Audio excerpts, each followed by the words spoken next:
জাহিদুল বলো তো এখানে কি? এখানে কি আমি তো বলতে পারতাছি না। বলো তুমি। এখানে কি? অল্প দেখাই, বলো তো। এই আর একবার আমি চিনতে পারতেছি না। বলো, বলো তাড়াতাড়ি বলো, জলদি করে এখন বলো, এখন তো দেখতে আছে। এখন আমরা গোটা ওকে, তো গাইস আজকে আমরা এই যে দেখেন আমরাগুলো নিয়ে নিচ্ছি। আমরাগুলো কি করবো বলো তো? ভর্তা বানাবা? আজকে আমরাগুলো ভর্তা বানাবো না, এই আমরাগুলার আচার বানানো হবে।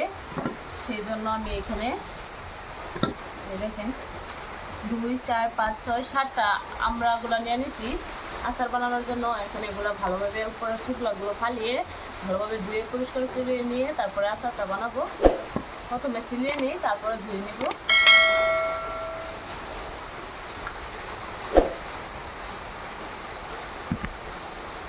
তোমার হাতটা কাটে গেছে, সেজন্য ভালোভাবে হয়তো কাটতে পারবো না, ছিলাতে পারবো। হাত কাটা রক্ত বাইরেছে, অসুবিধায় কিন্তু যতই রক্ত বাইর হোক না কেন তবুও ভিডিও দিব। আর মানে ভিডিও বানাবোই, হাত কাটলে অসুবিধা নাই।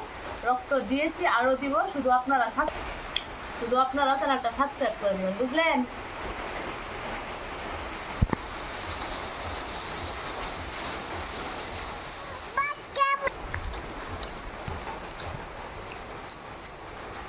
এখন আবার পিস পিস করে আমরা কেটে নিব। তো আমরা পুরোপুরি কাটা ফেলাইছি। তো এখান দিয়ে কয়েকটা শুকনো মরিচ নিয়ে নিয়েছি, আর নিয়ে নিয়েছি গোয়া মরিচ, তারপর কাঁচামরিচ, আরও বাদ বাকি মশলাগুলো হলুদের গুঁড়া আর অল্প মরিচের গুঁড়া দিয়ে মাখিয়ে নেব।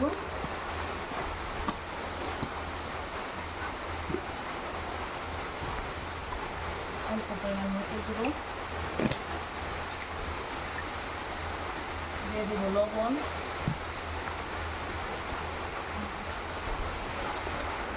তো আমি অল্প টাইমের জন্য হাত দিয়ে মাখিয়ে রেখে দেবো।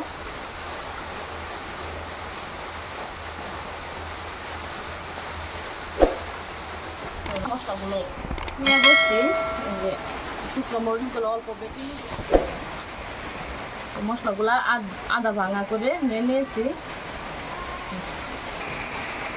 তো কড়াইটা বসিয়ে তেল দিয়ে নিয়েছি, তেলটা গরম হয়ে গেছে। হওয়ার পরে আমি 2টা তেজপাতা দিয়ে দিতেছি, তারপরে মরিচ ভাঙাটা ভালোভাবে ভেজে নেব।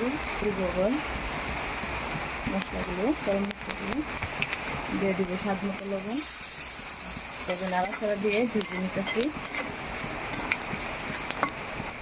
অল্প কালো জিরে দেওয়ার বাকি রয়ে গেছিলো। আমরাগুলা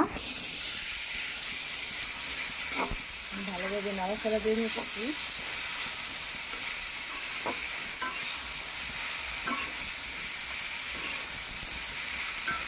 আপনারা যেরকম ঝাল পছন্দ করেন সেরকম অনুপাতে দিবেন। তো আমি ঝাল যেহেতু কম খাই, সেই জন্য অল্প কম মরিচ দিয়ে দিচ্ছি। আর কাঁচামরিচ দিব, কাঁচামরিচ কাটা। তারপরে চিনি দিতে হবে, যেহেতু টক জাল চিনি দিব, যেহেতু টক জাল মিষ্টি আচার হবে। চিনি মরিচ একসাথে দিয়ে আমরা আচারটা বানানো হবে। অল্প টান ঢাকনা দিয়ে ঢেকে রেখে দিব। তো অল্প মজানো হয়ে গেছে, এখন অল্প পানি দিয়ে দিব আমরা এটা সিদ্ধ হওয়ার জন্য।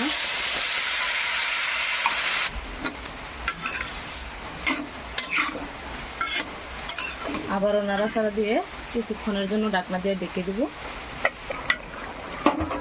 তো আমরাটা অল্প অল্প সিদ্ধ হয়ে গেছে, তখন চিনি দিয়ে দিব।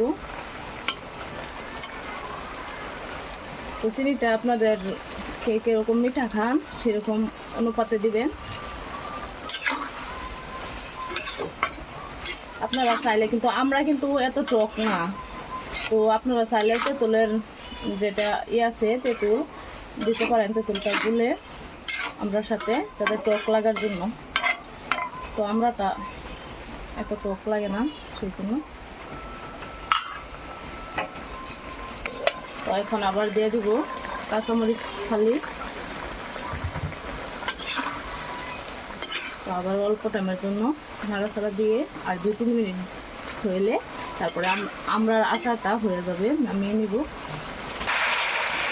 আসেন গাছ, কে কে খাবেন দেখেন তো। আমরা আচারটা দেখে আপনাদেরকে খাইতে ইচ্ছে করতেছে কি না কমেন্টে জানাবেন। কিন্তু দেখেন কত সুন্দর হয়েছে আচারটা, খাইতেও কিন্তু অনেক ভালো লাগবে। তো এভাবে আপনারাও বানিয়ে খাবেন বাড়িতে। তো আচারটা বানানো হয়ে গেছে, এখন গ্যাসটা অফ করে দিব। এটা অল্প সময়ের ভিতরে কিন্তু আমার আচারটা রেডি হয়ে গেছে দেখেন। তো কার কার খাইতে মন চাইছে কমেন্টে জানাবেন কিন্তু। আমার খাইতে মন চাইছে অনেক আগের থেকে। তো জানাতুল বলতেছে, জানাতুল বলে জিবার পানি পড়ে যেতেছে, আগে থেকে বলে খাইতে ইচ্ছে করতেছে। জানাতুলার জন্য বেড়ে নেই, আগে কিন্তু আমি খাবো, জানাতুলকে আগে দিব না, প্রথমে আমি খাবো, যেহেতু আমি রান্না করছি না। তো সেই জন্য অল্প বেড়ে নিলাম আমি খাওয়ার জন্য। অনেক মজা হয়েছে কিন্তু। হাই গাইস, আমরা আচার বানিয়ে আবার নিয়ে আসছি খাওয়ার জন্য, বসে বসে খাবো। দেখেন গরম যেহেতু ছোটো প্লেটে নিয়েছি, সেই জন্য 2টা প্লেট ব্যবহার করছি দেখেন। তো এখন খাবো বিসমিল্লাহ বলে। বিসমিল্লাহ।